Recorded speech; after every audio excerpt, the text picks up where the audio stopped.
సత్య టాక్స్కు స్వాగతం. నేను CHVV Satyanarayana. Iran యుద్ధానికి దారితీసిన కారణాలు ఏమిటి, ఈ యుద్ధం ఎలా విస్తరించవచ్చు, మరియు ప్రపంచ రాజకీయ ఆర్థిక పరిస్థితులపై దీని ప్రభావం ఎలా ఉండబోతుందనే అంశాలపై మనతో చర్చించడానికి డాక్టర్ వివేలేన్ శాస్త్రి గారు, ఎకనమిస్ట్ అండ్ జ్యూరిస్ట్ మనతో ఉన్నారు. మధ్యప్రాచ్యంలో జరిగే యుద్ధాలు సాధారణంగా ప్రపంచ ఆర్థిక వ్యవస్థపై ప్రత్యక్ష ప్రభావం చూపిస్తాయి. అంటే ఇంధన మార్గాలు అట్లా ఉంచితే ఇప్పుడు ఇటీవల కాలంలో దుబాయ్, బహ్రెయిన్, ఈ మస్కట్, ఈ ఖతార్ ఇవన్నీ కూడా కొత్త వాణిజ్య కేంద్రాల కింద డెవలప్ అయ్యాయి. చాలా చోట్ల నుంచి కూడా ఇప్పుడు దుబాయ్కి పోయి అక్కడ వ్యాపారాలు చేయటం అనేది ఒక పెద్ద ట్రేడింగ్ సెంటర్కి ఎమర్జ్ అయింది. ఇప్పుడు దీనివల్ల ఇప్పుడు నిజానికి నాకు తెలిసిన వాళ్ళు కొంతమంది కూడా అమెరికాలో రేపు ఉద్యోగాలు పోతే దుబాయ్ గోల్డెన్ వీసాలు కొనుక్కుని వెళ్దామని చెప్పేసి థింక్ చేస్తున్నారు. అంటే ఇటువంటి పరిస్థితుల్లో ఒక ఆశాకిరణంగా కనిపిస్తున్న ఈ గల్ఫ్ ఆర్థిక వ్యవస్థ, ఇప్పుడు దుబాయ్ ఇట్లాంటి వాటి మీద ఇప్పుడు ఇరాన్ వాళ్ళ Amazon data centres, Nvidia data centres, Microsoft కేంద్రాల మీద కూడా కొన్ని మిసైల్స్ అవి వేశారు. ఇది కొంత మొరైల్ని దెబ్బతీసే అవకాశం ఉంది కదా. ఇప్పుడు దీనికి సంబంధించి ఈ తక్షణ ప్రభావం ఏ రకంగా ఉంటుంది అంటున్నారు? చాలా మంచి ప్రశ్న అండి. ఏం చేస్తుందంటే ప్రపంచ ఆర్థిక వ్యవస్థపై యుద్ధ ప్రభావం అనేటువంటిది చాలా ఇంపార్టెంట్ స్టడీ యాక్చువల్ గాను. ఏం చేద్దంటే యుద్ధం మొదలైన వెంటనే సాధారణంగా ఫస్ట్ రియాక్ట్ అయ్యేది ఏంటంటే స్టాక్ మార్కెట్స్. ఓకే, ఆ స్టాక్ మార్కెట్స్ యొక్క ట్రెండ్ మనం చూసినట్లయితే ప్రపంచవ్యాప్తంగా స్టాక్ మార్కెట్స్ కుప్పకూలిపోయాయి యాక్చువల్ గా యుద్ధం స్టార్ట్ అయిన నెక్స్ట్ రోజు నుంచి కూడా. అంతేకాకుండా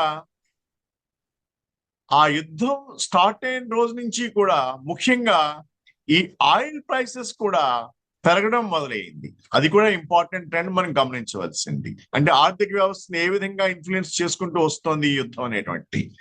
అంతేకాకుండా దీనివల్ల ద్రవ్యోల్బణం పెరిగే అవకాశం, ద్రవ్యోల్బణం అంటే ఇన్ఫ్లేషన్ పెరిగే అవకాశం ఉంది.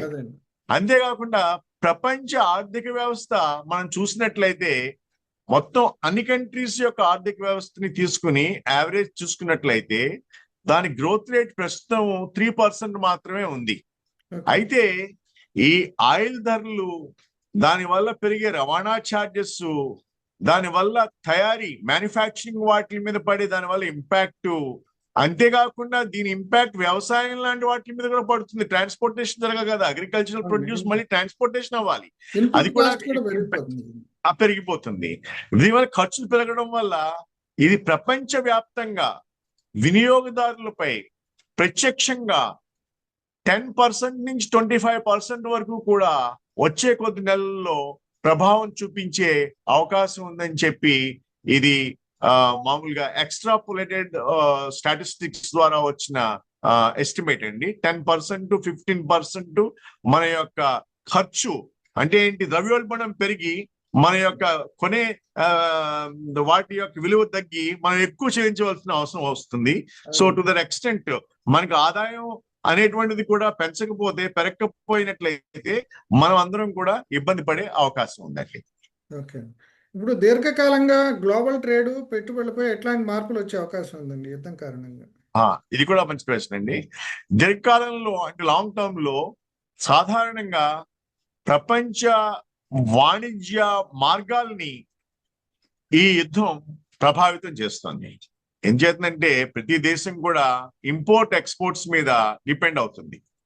ఈ యుద్ధంలో తెలియకుండా ఇరాన్ వాళ్ళ షిప్స్ అని లేకపోతే ఇరాన్ సీక్రెట్ గా ఏవో పంపిస్తున్నారు అనేటువంటి ఉద్దేశంతో పొరపాటున ఈ మామూలు దీని పేరేంటి, ఈ గూడ్స్ అండ్ సర్వీసెస్ సంబంధించిన షిప్స్ ని ముంచేస్తున్నారు. కొన్ని 1-2 ఉదాహరణలు జరిగింది అది.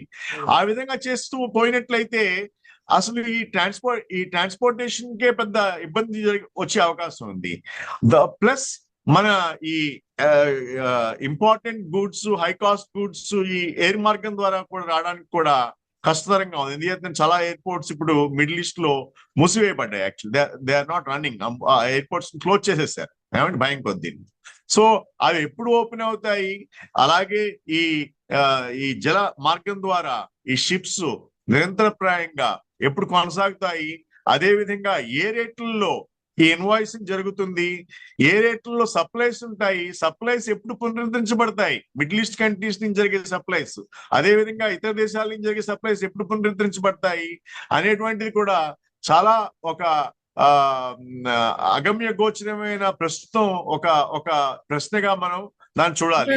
దాని అలాగే తోడు దాని తోడు ఆల్రెడీ మనం ట్రంప్ టారిఫ్ షాక్స్ తో ఉందండి మొత్తం ప్రపంచం అంతా కూడా. అది దానికి తోడు ఈ పిచ్ టారిఫ్స్ ఒకటి ఎప్పుడు తగ్గుతున్నాయి ఎప్పుడు పెరుగుతున్నాయి ఎవరికి తెలియదు. అది ట్రంప్కే తెలియదు. పొద్దున ఒకటి అంటాడు, సాయంత్రం ఇంకోటి అంటాడు. దీంట్లో ఏంటంటే ఆ, ఈ ఈ మనం ఏమంటాం చైన్ ఎఫెక్ట్. ఈ చైన్ ఎఫెక్ట్ అస్థిరతని బాగా పెంచి కార్పొరేట్ వ్యవస్థనే దెబ్బతీసే అవకాశం ఉంది. అందుచేతనే అమెరికన్ కార్పొరేట్స్ లో దిగ్గజాలు వెళ్ళి ట్రంప్ ని వార్న్ చేశాయి, నువ్వు చేస్తున్న తప్పు అని చేస్తున్నావు అని చెప్పి వాళ్ళు ఆల్రెడీ వార్న్ చేశారు. ట్రంప్ వినకపోతుంటే వాళ్ళు వెళ్ళి కాంగ్రెస్ వాళ్ళందరినీ కూడా కలిశారు. సో కాంగ్రెస్ కూడా దీని మీద ఏ విధంగా ట్రంప్ ను ఆఫ్ చేయగలము, ట్రంప్ యొక్క పవర్స్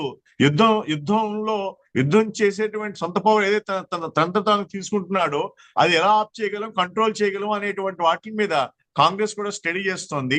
అంతేకాకుండా ఈ చైన్ ఇంపాక్ట్ మూలంగా అసలు మ్యానుఫ్యాక్చరింగ్ కే లోపం జరిగి ధరలు పెరిగి ప్రజలు విలవిల్లాడుతున్న సమయంలో పెట్టుబడుల గురించి మాట్లాడే అవకాశమే ఉండదు. యాక్చువల్ గా కొత్తగా వచ్చే పెట్టుబడుల గురించి మాట్లాడే అవకాశం ఉండదు.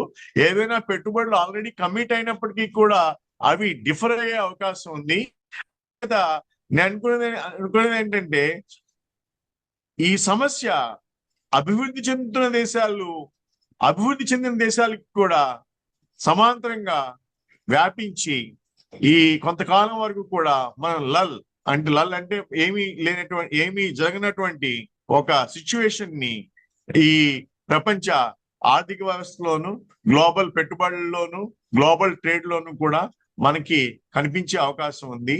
అయితే గ్లోబల్ ట్రేడ్ ఏదో విధంగా జరిగినప్పటికీ కూడా కాస్ట్స్ మాత్రం పెరిగే అవకాశం ఉంది. ఆ కాస్ట్ మళ్ళీ అల్టిమేట్ గా ఈ వినియోగదారుడి మీద రుద్దే అవకాశం ఉంది. కాబట్టి వినియోగదారుడు ఇప్పుడు ఈ ప్రపంచంలో జరుగుతున్న ఈ ఇరాన్, ఇజ్రాయెల్, అమెరికా యుద్ధం వల్ల అల్టిమేట్ గా ఇంపాక్ట్ అయింది ఎవరంటే ప్రపంచ పౌరులు, ప్రపంచంలో ఉన్న సివిలియన్స్. అది సార్. ఇప్పుడు ప్రపంచ స్టాక్ మార్కెట్లు బంగారం, వెండి గురించి చూద్దామండి. అంటే యుద్ధ పరిస్థితుల్లో స్టాక్ మార్కెట్లో అస్థిరత పెరుగుతుంది. ముఖ్యంగా ఈ టారిఫ్ల వలన స్టాక్ మార్కెట్లో కూడా పెట్టుబడులు సరిగ్గా రాక డైవర్ట్ అయినాయి. వెండి, బంగారం రేట్లు కూడా బాగా పెరిగినాయి. ఇప్పుడు ఉన్న పరిస్థితుల్లో ఈ బంగారం, వెండి వంటి సురక్షిత పెట్టుబడుల వైపు మళ్ళీ ధోరణి కనిపిస్తుంది. యుద్ధం కారణంగా ప్రపంచ స్టాక్ మార్కెట్లో ఏ రకమైన ప్రతిస్పందన కనిపించే అవకాశం ఉందంటారు? మంచి ప్రశ్న సార్. యుద్ధ పరిస్థితుల్లో ముఖ్యంగా స్టాక్ మార్కెట్లో ఇన్వెస్ట్ చేసే వాళ్ళు ఎప్పుడు ఏమైనా ఆలోచిస్తారంటే మన రిస్క్ ఎలా తగ్గించేసుకోవాలి ఇమీడియట్ గా. వాళ్ళు ఇంకేం ఆలోచించరు, మన రిస్క్ తగ్గించేసుకోవాలి, మనకి నోషనల్ గా ఉన్న ప్రాఫిట్స్ తగ్గిపోతున్నాయి కాబట్టి ఆ రిస్క్ నుంచి బయటపడాలనేటువంటి ఉద్దేశంతో హెల్డ్ మెంటాలిటీతో సెల్ చేయడం మొదలెడతారు. అందుమూలంగానే మార్కెట్ బాగా పడిపోయింది. ఇండియాలోనే కాదు, మొత్తం ప్రపంచంలో అన్ని చోట్ల కూడా పడిపోయాయి మార్కెట్స్. అయితే ఇది స్టాక్ మార్కెట్స్ లో ఒక తాత్కాలిక పతనంగా మనకి కనిపించవచ్చు డెఫినెట్ గా. ఎంచేతంటే స్టాక్ మార్కెట్స్ ఎప్పుడు కూడా యుద్ధానికి కొంతకాలం రియాక్ట్ అవుతాయి, కానీ ఆ యుద్ధం సెటిల్ అయిన తర్వాత మళ్ళీ అవి పుంజుకుంటాయి. అయితే ఈ పతనానికి అంచు ఎక్కడా అనేటువంటిది ఎస్టిమేట్ చేయడం వారన్ బఫెట్ వాళ్ళ తరం కూడా కాదు, వారన్ బఫెట్ తరం కూడా కాదు. ఎంచేతంటే ఈ న్యూస్ ఫ్లోస్ ఏ విధంగా ఎమర్జ్ అవుతాయి, ఎప్పుడు ఎమర్జ్ అవుతాయి, ఎవడు ఎక్కడి నుంచి మిస్సైల్ వేస్తాడు, దానివల్ల ఎవరికి ఇబ్బంది కలుగుతుంది అనేటువంటిది స్టడీ చేసి ముందుగానే ప్రిడిక్ట్ చేయడం అనేటువంటిది ఈవెన్ ఎవరి తరం వల్ల కాదు. అందుమూలంగా స్టాక్ మార్కెట్స్ లో ఉన్న వాలటాలిటీ, స్టాక్ మార్కెట్స్ లో ఉన్న ఈ మామూలు ఏదైతే ప్రాఫిట్ బుకింగ్ ఉందో, అంటే ఏంటి సెల్లింగ్ ఏదైతే నడుస్తుందో అది కంటిన్యూ అయ్యే అవకాశం ఉంది.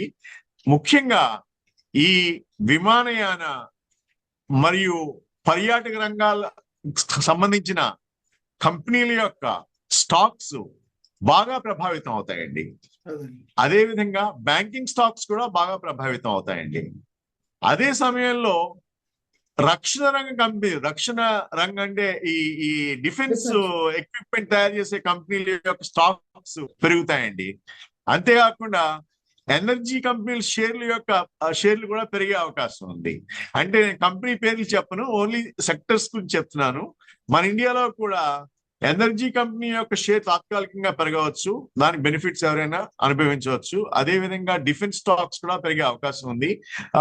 ఈ ప్రపంచ ట్రెండ్ తో చూసుకున్నట్లయితే ఈ టూరిజం కంపెనీలు, ఈ ఫారెక్స్ కంపెనీలు, ఈ ట్రేడింగ్ కంపెనీ, ఎగ్జిమ్ కంపెనీలు, తర్వాత ఈ ఎక్స్పోర్ట్ మీద డిపెండ్ అయిన కంపెనీలు, అలాగే ఇంపోర్ట్ మీద డిపెండ్ అయిన కంపెనీలు, మ్యానుఫ్యాక్చరింగ్ కంపెనీలు, ఈ కంపెనీల యొక్క స్టాక్ బాగా ఐ మీన్ టు సే ఈ వాలటిలిటీకి ఇన్ఫ్లుయెన్స్ అయ్యే అవకాశం ఎక్కువగా ఉందండి. అంచేత ఇన్వెస్టర్లు వీటిని దృష్టిలో పెట్టుకుని వాళ్ళ యొక్క స్ట్రాటజీస్ ని చూసుకోవాలి. అయితే ఒకసారి ఇది స్టేబుల్ అయిన తర్వాత మళ్ళీ ఎన్ని పాయింట్లు అయితే కోల్పోయిందో మన ఇండియన్ మార్కెట్ అయినా మిగతా మార్కెట్లు అయినా అవి అంతే స్పీడ్ తో పుంజుకుంటాయి. ఆ బాటమ్ అవుట్ లెవెల్స్ లో అది ఒక ఫ్రెష్ ఇన్వెస్ట్మెంట్ ట్రిగర్ కింద మనం గుర్తించాలి సార్. అది ఎప్పుడు అది ఎప్పుడైనా మీరు అడిగితే అంటే జవాబు చెప్పలేదు, దానికి వారన్ బఫెట్ కూడా చెప్పలేడు ఏమండి. సో అది సార్. ఓకే, బంగారం వెండి ఇంకా పెరిగే అవకాశం ఉందంటుంది. మంచి ప్రశ్న అండి. బంగారం వెండి యాక్చువల్ గా మనం చూసినట్లయితే వాటిని సేఫ్ హెవెన్స్ కింద ఆల్వేస్ వాటిని మనం పరిగణిస్తూ వస్తాం. మనమే కాదు, ప్రపంచవ్యాప్తంగా పరిగణిస్తూ వస్తారు. అంటే ఆర్థిక లేదా రాజకీయ అస్థిరత ఉన్నప్పుడు పెట్టుబడిదారులు తమ డబ్బుల్ని రక్షించుకోవడానికి బంగారం మరియు వెండిలోకి వెళ్తూ ఉంటారు. అంచేతనే బంగారం వెండి ధరలు చూసినట్లయితే మీరు యుద్ధ సమయంలో అవి కూడా బాగా పెరిగాయి. ఓకే, ఉదాహరణకి గతంలో కూడా పాస్ట్ ట్రెండ్ కూడా మనం చూద్దాం అనుకున్నప్పుడు పాస్ట్ ట్రెండ్ లో కూడా పెద్ద సంక్షోభాల సమయంలో బంగారం ధరలు భారీగా పెరిగిపోయాయి. అయితే జనరల్ గా ఎకనామిక్ ప్రిన్సిపల్ ఏంటంటే ప్రపంచ వ్యాప్తంగా అనిశ్చితి పెరిగినప్పుడు బంగారం డిమాండ్ పెరగడం, ఇప్పుడు ప్రస్తుతం సిల్వర్ డిమాండ్ పెరగడం దానికి అనుబంధంగా ఒక కామన్ ట్రెండ్. సో ఇవి ఇంకా పెరిగే అవకాశం ఉంది ఈ యుద్ధ అనిశ్చితి కారణంగా. యుద్ధం అనిశ్చితి సెటిల్ అయినట్లయితే ఎంత పెరిగిందో ఇవి అంతే ఫాస్ట్ గా ఒకే రోజులో 25,000 రూపాయలు 30,000 రూపాయలు తగ్గే అవకాశం కూడా ఉంది ఈ మెటల్స్ లో. అంచేతనే ఎవరైనా స్పెక్యులేట్ చేయదలుచుకున్నట్లయితే ఏదైతే గెయిన్స్ ఒక మిరాజ్ కింద అంటే ఏంటి ఎండమావ కింద కనిపిస్తాయో ఈ బంగారం ఈ వెండిల్లో, అంతే మాదిరిగా ఆ దగ్గర గెలిసల్లోకి ఆ మిరాజ్ అక్కడ నీళ్లు ఉండవు, అది ఎండమావలో నీళ్లు ఉండవు అని చెప్పి ఈ యుద్ధం సెటిల్ అయిన తర్వాత వాళ్ళకి గుర్తొస్తుంది. అని దీంట్లో అవకాశం ఉంది, అవసరం ఉంది సార్ దీంట్లో. ఓకే, ఇంకా ఫైనల్ గా మనం ఇప్పుడు ఈ యుద్ధం ఇండియా మీద చూపే ప్రభావాన్ని మనం చర్చిద్దామండి. అంటే ఇండియా నుంచి ఇండియాకి సంబంధించిన వాణిజ్యం కానీ ఎనర్జీ కానీ, ఎనర్జీ గురించి ఆల్రెడీ మాట్లాడుకున్నాం. ముఖ్యంగా మైగ్రేటెడ్ లేబర్ గల్ఫ్ లో చాలా మంది పనిచేస్తున్నారు ఇప్పుడు. అవును, వీళ్ళందరూ భవిష్యత్తు ఏందనేది ఇప్పుడు చర్చిద్దామండి. ఈ యుద్ధం భారత్ కు వ్యూహాత్మకంగా ఆర్థికంగా భారత్ పై ఎలాంటి ప్రభావం చూపే అవకాశం ఉందంటారు ఈ యాంగిల్? చాలా మంచి ప్రశ్న అండి. ఎందుకంటే ఏం చేస్తుందంటే ఇండియా యాక్చువల్ గా మిడిల్ ఈస్ట్ లో చాలా ఒక ప్రాముఖ్యతని కలిగి ఉంది. ఏం చేస్తుందంటే భారతదేశం తన ఆయిల్ అవసరాల్లో సుమారు 80 to 85% దిగుమతులు ఈ మిడిల్ ఈస్ట్ కంట్రీస్ మీదే ఆధారపడి ఉంది. అదొక ఇంపార్టెంట్ థింగ్. అందులో పెద్ద భాగం మెయిన్ గా మిడిల్ ఈస్ట్ కంట్రీస్ నుంచే వస్తుంది. కాబట్టి ఈ ఆయిల్ ధరలు పెరిగితే భారతదేశంలో ఇన్ఫ్లేషన్ పెరుగుతుంది. అదే విధంగా మన ఫైనాన్షియల్ డెఫిసిట్ కూడా, ఎకనామిక్ డెఫిసిట్ కూడా పెరిగే అవకాశం ఉంది. అంతేకాకుండా మనం గుర్తించవలసింది ఏంటంటే మీరు అడిగినట్లుగా గల్ఫ్ దేశాల్లో 80 లక్షల భారతీయులు పనిచేస్తున్నారు వాళ్ళ జీవనోపాధి కోసం ఇండియా నుంచి వెళ్ళిపోయి. ఆ 80 లక్షల భారతీయుల యొక్క పని కూడా టెంపరీగా ఇంపాక్ట్ అయ్యే అవకాశం ఉంది. వాటిల్లో శాలరీ మీద డిపెండెంట్ అయ్యే వ్యక్తులు మొట్టమొదటి విక్టిమ్స్ కింద మారే అవకాశం ఉంది. అంచేతనే వాళ్ళని ప్రొటెక్ట్ చేయడానికి ఒక పేట్రియాటిక్ మోడల్ గా భారతదేశం ముందు చూపుతో ఒక స్కీమ్ లాంటి తీసుకురావాల్సిన అవసరం కూడా ఉంది, అలా ఎవరైనా ఇంపాక్ట్ అయినట్లయితే. సో అది కూడా ఒక భద్రతకు సంబంధించిన ముఖ్యమైన అంశం కింద మనం గమనించాలి. ఎందుకంటే 80 లక్షల మంది కార్మికులు, నిజం చెప్పాలంటే వాళ్ళు కార్మిక పని కోసం వెళ్ళిపోయారు, కార్మికుల కింద వెళ్ళిపోయారు. అంటే ఏంటి, ఈ చిన్న చిన్న పనులు చేసుకుని కొంచెం ఇక్కడ సౌలభ్యంగా లేకపోతే అక్కడికి వెళ్ళిపోయారు. అంటే skilled, unskilled, semi skilled unskilled workers maximum ఉన్నారు. వాళ్ళకి వచ్చిన డబ్బుల్ని ఇండియాకి పంపించేయడం, వాళ్ళు ఖర్చు పెట్టుకోవడం, ఆ పద్ధతిలో ఉంటారు వాళ్ళు ఇంపాక్ట్ ఈ ఆర్థిక సంక్షోభం, పెరుగుతున్న సంక్షోభంలో వాళ్ళ యొక్క వర్క్ ఇంపాక్ట్ అయినట్లయితే వాళ్ళకి టెంపరీ ప్రొటెక్షన్ కల్పించవలసిన అవసరం భారతదేశానికి ఉంది. ఆ నేపథ్యంలో మన పాలసీ మేకర్స్ కూడా ఆలోచించవలసిన అవసరం ఉంది సార్. భవిష్యత్తులో ఈ ఘర్షణ ఎలా పరిణమించవచ్చు అని చెప్పి మీరు భావిస్తున్నారు? అది కంక్లూజన్. భవిష్యత్తులో నా ఉద్దేశంలో 3 పరిస్థితులు నా యొక్క అనాలిసిస్ ప్రకారం కనిపించే అవకాశం ఉందండి. ఫస్ట్ ఏంటంటే, లిమిటెడ్ టైంలో ఈ యుద్ధం ముగిసిపోయి ఈ చర్యలు ఏవైతే ఉంటాయో, చర్యలు ఏవైతే ఉంటాయో అవి ప్రారంభమయ్యే అవకాశం ఒకటి. రెండోది, నా ఉద్దేశం ప్రకారం ప్రాంతీయ యుద్ధం ఇంకా విస్తరించి వీళ్ళే కొట్టుకుని విధ్వంసం పెరిగే అవకాశం కూడా ఉంది ఈ చర్యలు ప్రారంభం అయ్యే ముందు. మూడోది, నా ఉద్దేశం ప్రకారం ఏంటంటే, అంతర్జాతీయ ఒత్తిడితో తాత్కాలిక కాల్పుల విరమణ అంటే సీజ్ ఫైర్ జరిగే అవకాశం కూడా ఉంది. కానీ దానికి ప్రస్తుతం అయితే ఇరాన్ తగ్గట్లేదు. ఇరాన్ తగ్గాలంటే ఇరాన్ కూడా సేమ్ మాదిరిగా ఏదైతే ఖామ్నాయిని చంపేశారో అదే విధంగా వాళ్ళ పార్లమెంట్ ని కూడా కూల్చిపడేశారు. పార్లమెంట్ ని, ఖామ్నాయిని చంపేసినప్పుడు ఇరాన్ కూడా ఒక ఇంపార్టెంట్ ఎస్టాబ్లిష్మెంట్ ఇజ్రాయెల్ లో పడగొట్టేసింది అనుకోండి, అప్పుడు వాళ్ళని సీజ్ ఫైర్ చేసి మీరు మాతో డిస్కషన్స్ రండి అనే అవకాశం ఉంది. అంతేగాని ట్రంప్ కూడా ఒక దశలో అప్పుడు ఇరాన్ వాళ్ళు నన్ను హత్య చేయడానికి ప్రయత్నం చేస్తున్నారని కూడా ఒక టైంలో అన్నాడు. అంటే అనొచ్చు. మరి ఇప్పుడు ఉదాహరణకి ట్రంప్కి ఎవరిచ్చాడు అధికారం? ఈ ఖామ్నాయిని చంపడానికి? ట్రంప్ ఎవడు చంపడానికి? అలాగే నెతన్యాహు ఎవడు చంపడానికి ఆ ఖామ్నాయి జనరల్ గా దేశానికి యుద్ధం జరిగినప్పుడు ఆ దేశాల మధ్య ఉన్న సైనికులు వెళ్ళి దెబ్బలాడతారు. ఆకాశ మార్గంలోను, సముద్ర మార్గంలోను, ఈ భూ మార్గంలోను. వాళ్ళెవరు వెళ్ళి డైరెక్ట్ గా ఒకరు వెళ్ళిపోయి అధ్యక్షుల్ని చంపేసుకోరు. ఇక్కడ అధ్యక్షుల్ని చంపేసే స్థితికే ఈ ట్రంప్ వచ్చేసేసేసి నన్ను చేయడానికి వాళ్ళు ప్లాన్ చేస్తున్నారంటే, ఏమో ఈ ప్రపంచంలో రకరకాల మనస్తత్వాలు ఉంటాయి. ఖామ్నాయిని ప్రేమించే వ్యక్తి ఎవడో ఒకడు మన ఖామ్నాయిని చంపేసాడని చెప్పేసేసి తిరుగుబాటు చేస్తే వాడు ఏదైనా సబాటోజ్ చేయొచ్చు. అంచేత ఈ రిస్క్ ప్రొఫైల్ ఎక్కువగా పెరిగిపోయింది. ఇప్పుడు ఏంటంటే, ఈ ఫ్రింజ్ ఎలిమెంట్స్ ఏవైతే ఉన్నాయో, హౌతీస్ కానీ, హమాస్ కానీ, హిజ్బుల్లా కానీ, ఈ ఎలిమెంట్స్ తో పెట్టుకుంటూ ఆ ఇరాన్ లో ఉన్న మత గురువుని చంపేసినప్పుడు మరి ఎవడు ఏ విధంగా ఎవడి మీద వ్యవహరిస్తాడు అనేటువంటిది అది మనం చెప్పలేం. ఎందుకంటే మన దేశంలో రాజీవ్ గాంధీనే ఎల్టిటిఈ వాళ్ళు చంపేశారు. ఇది కక్ష పెట్టుకుని అనవసరంగా ఆయన శాంతి కోసం ప్రయత్నించినప్పటికీ కూడా ఆయన్ని చంపేశారు ఎల్టిటిఈ వాళ్ళు. సో ఎవడు ప్రపంచంలో ఈ క్రిమినాలజీలో ఎవడిని ఎందుకు చంపుతాడు అనేటువంటి ఒక ప్రశ్నార్థకంగా మారిపోతుంది. మద్రాస్ కేఫే అనే సినిమాలు చాలా బాగా చూపించారు, మీరు కూడా చూసే ఉంటారు. ఎవరు చూడకపోతే వాళ్ళు కూడా చూడొచ్చు వీటికి కారణాలు తెలుసుకోవడానికి. అయితే నేను చెప్పినట్లుగా ఈక్వల్ ఫుటింగ్ మీద డిస్కషన్స్ కి ఇద్దరు వచ్చి సీజ్ ఫైర్ జరగడానికి ఇరాన్ కి కూడా ఒక అకామిడేటివ్ మెజర్ లో ఒక డివాస్టేషన్ వాళ్ళు ఏదైతే ఇరాన్ మీద చేశారో అటువంటి డివాస్టేషన్ అవకాశాన్ని ఈ యుద్ధ స్ట్రాటజిస్ట్ కల్పించినట్లయితే నాకేమనిపిస్తుందంటే ఈ సీజ్ ఫైర్ కి అవకాశం ఉంటుంది. లేకపోతే ఇరాన్ యొక్క మనస్తత్వం ఇప్పుడు ఎలా ఉందంటే, హట్ మెంటాలిటీతో మనం దెబ్బతినేసాం, మన లీడర్ పోయాడు, మన పార్లమెంట్ దెబ్బకొట్టేశారు, మన యొక్క అస్తిత్వమే దెబ్బకొట్టేశారు, మనం వీళ్ళని వదలకూడదనేటువంటి కక్ష మార్గంలో వాళ్ళు ఉన్నారు. ఆ కక్ష మార్గంలో మరి ఏమవుతుంది అనేటువంటిది ఆ భగవంతుడే మరి తెలియజేయాలి. కానీ మనం మాత్రం అది మనం అంతకు మించి గస్వర్క్ చేయలేము సార్. అది ఓకేనండి. ఇది ప్రపంచ రాజకీయ సమీకరణాలు, ఇంధన భద్రత, అంతర్జాతీయ ఆర్థిక వ్యవస్థపై దీర్ఘకాలిక ప్రభావం చూపే సంఘటనగా యుద్ధం ఉంది. అందువల్ల ప్రపంచ దేశాలు ఈ పరిస్థితిని ఇప్పుడు జాగ్రత్తగా గమనిస్తున్నాయి.